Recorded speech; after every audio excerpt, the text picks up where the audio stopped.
Ito na po yung huli na makikita nyo po na lalabas po ako sa The Siblings.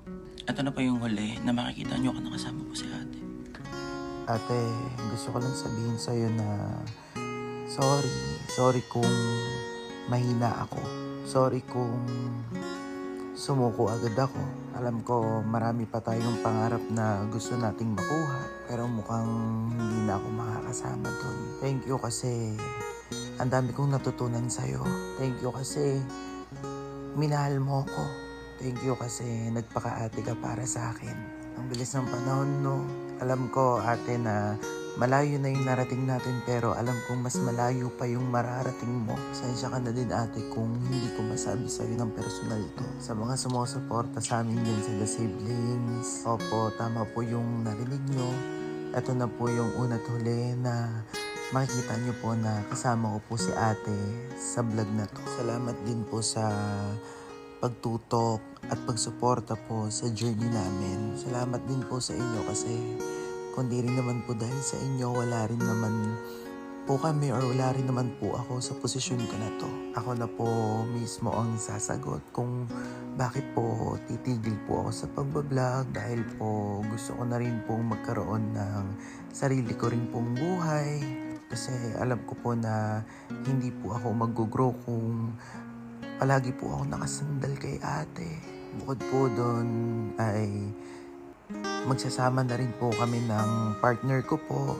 Yes po, may partner po ako. Kaya para po kay ate, maraming salamat kasi nirespeto mo yung desisyon ko. Alam ko na masakit sa part mo, pero hindi rin ganun kadali yung naging desisyon ko. Sorry. Pero gaya nga din po ng sinabi ko, gusto ko na lang din pong magpahinga na muna.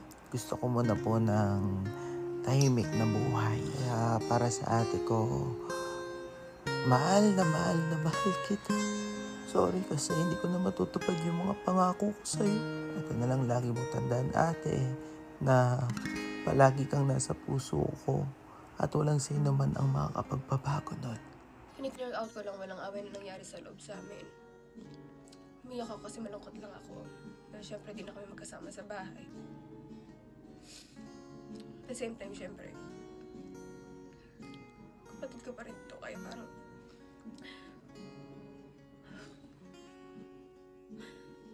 sakit sa part ko na titigil na siya. Ayaw niya na. Gusto niya na lang ng tahimik na buhay. Okay lang, at least magiging masaya siya. Pero continue pa rin yung pag-upload namin lahat dito.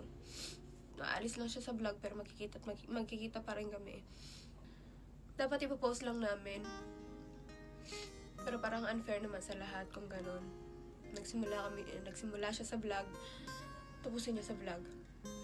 Para at least yung post lang, hindi gagawa ng issue ng iba. Baka mamaya sabihin nila, miss, may away na ganito. Walang away or anything. Gusto niya ng tahimik na buhay, bibigay ko. Bibisita pa rin naman siya, pero hindi na namin kailangan videohan. Okay kami. Sana walang issue.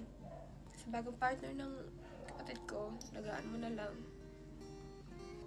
Sobrang memorable ng video na to. Kasi nakalungkot lang na